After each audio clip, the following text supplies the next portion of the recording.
me that you love me, even if it's fake.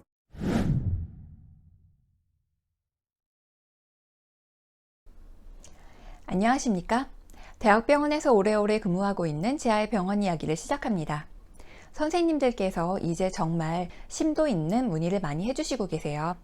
격리해야 하는 균의 분류와 격리 방법, 각종 검사 후 협진 방법, 에어보나 하이플로우 사용, CPR 방법이나 CPR 상황의 약물 사용 방법 등등 10분짜리 영상에 한 번으로는 끝날 수 없는 것들을 참 많이 문의해 주시네요. 늦더라도 한 번씩은 꼭 다 다루도록 노력해 보겠습니다. 인퓨전 펌프 기계 사용 방법은 사용하는 기계에 따라서 방법이 약간씩 다른데 제가 영상을 만들었다가 오히려 혼돈을 드릴 것 같아서 업로드를 못한 게 있었네요. 제가 문의에 대한 답을 하면서 의사의 영역과 간호사의 영역 사이에서 참 아슬아슬한 경우가 많이 있는데요. 가급적이면 간호사의 현장에서 이뤄지는 내용을 다룰 것이고요. 많은 분들이 이해가 쉽게 보실 수 있는 것을 주로 이야기할 예정이니 양해 바랍니다. 환자의 치료와 관련된 부분은 의사의 판단에 따르는 것이 맞겠습니다. 오늘은 정말 많이 문의해 주시는 나비바늘 사용 방법에 대해 설명드리겠습니다. 사실 저는 나비바늘을 가뭄에 콩나듯 가끔씩 써보는 것 같아요. 스칼프 메인 니들 또는 버터플라이 니들이라고 부릅니다. 나비처럼 생겼으니까 나비바늘이라고 하는 것은 이해가 되는데 왜 스칼프 니들이라고 부를까? 생각해 보신 적 있으신가요? 저만 궁금했었나요? 스칼프 베인은 두피 정맥이죠. 영아의 경우 IV 해야 할 때 피부 가까이에 있는 두피 정맥을 많이 이용했었고 움직임이 없는 단단한 두피에 고정하기도 쉽게 제작이 된 것이지요. 그래서 성인보다는 소아과에서 많이 사용되는 편입니다. 접근하기 어려운 정맥에 접근이 편하고 이런저런 조작이 많이 필요하지 않아서 오히려 신규 선생님들은 사용이 편할지도 모르겠습니다. 그러나 나비바늘은 조인트 부분에 오래 유지해야 하는 IV 형태로는 적합하지 않습니다. 엔지오 니들처럼 휘어지는 실리콘 재질이 아닌 스타일렛 형태니까요. 그래서 오래 유지하지 않는, 굽히지 않는 부위에 단기간으로 유지하는 IV 또는 얇고 짧은 혈관에서 체열하는 용도로 많이 사용하게 됩니다.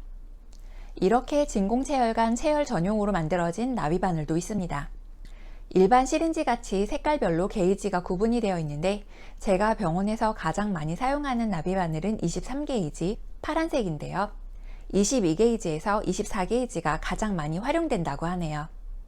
시린지 니들처럼 들리는 일이 없으니 피부 가까이에 있는 혈관에 낮은 각도로 들어가서 혈관을 펑처시키는 일이 줄어든다는 장점이 있을 수 있으나 나비바늘로 습관이 되면 다른 시린지로 체열하기가 쉽지가 않습니다. 깊은 혈관이나 IV 유지하는 것이나 여러 혈관을 모두 다 다뤄야 하는 스킬에는 적합하지 않으니까 나비바늘에만 의지하지 않으시길 바래요. 그리고 나비바늘은 날개만 잡고 IV를 하죠. 날개만 잡고 IV 하는 것이 쉽지 않을 수도 있고요. 얇고 약한 혈관이나 아이들의 혈관은 좀 더 사용이 편할 수도 있겠습니다. 그럼 이제 나비바늘 사용 방법에 대해 보여드려 볼게요. 우선 포장지에서 빼고요. 나비바늘을 자세히 보면 위아래가 구분이 가능합니다. 이 부분이 윗부분이 되겠습니다. 일반적으로 나비바늘을 잡는 방법은 이러한 방법이 되겠고요. 어떤 분들은 날개 한쪽만 잡고 IV를 하는 경우도 있는데 사실 저는 양쪽 날개를 잡고 하는 것을 더 선호합니다. IV 목적이라면 시린지에 생리식염수로 준비를 하고 체열 목적이라면 빈 시린지를 그냥 준비하죠. 저는 이 부위에 IV를 시행할 예정이니까 토니켓을 묶어주고요.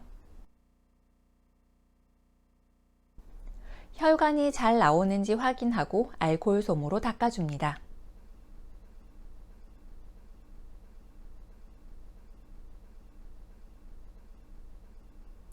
나비니들은 이렇게 잡고 캡은 빼주고 막에는 막아주었습니다.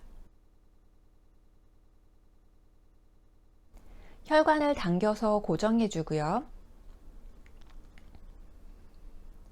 나비니들은 각도를 낮춰 들어가는 혈관에 주로 사용됩니다. 스타트를 해서 플라스타 1개 정도를 고정해 주는 것이 편합니다. 시린지를 하나 준비를 했고요. 마개를 열면 피가 나오는 것이 보입니다. 이때 시린지를 연결해서 체열합니다.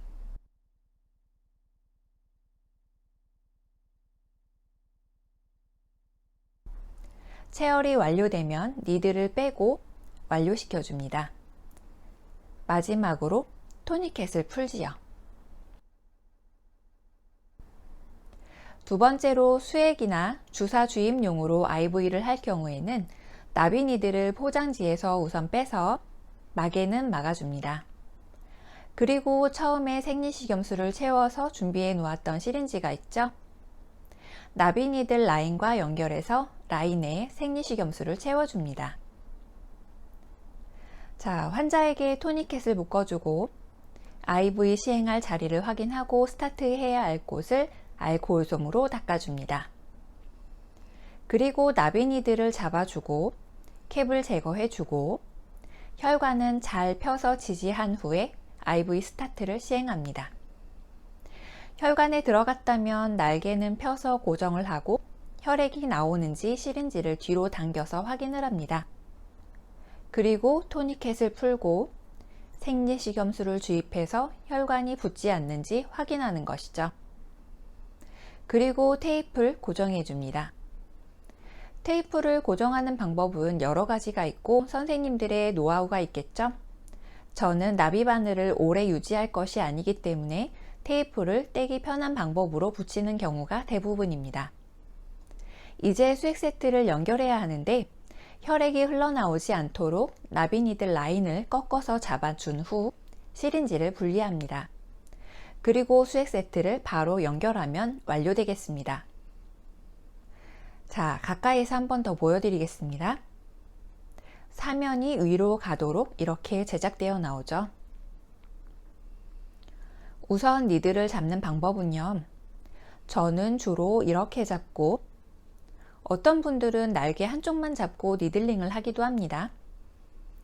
나비 니들은 피부 가까이에 보이는 혈관이나 얇은 혈관에 많이 사용됩니다. 나비 니들은 매우 낮은 각도로 IV 하기에 매우 용이하게 만들어졌죠. 손가락이 아래 있으면 각도를 최대한으로 낮추기 어렵기 때문에 날개 양쪽을 다 잡아서 하는 편이죠.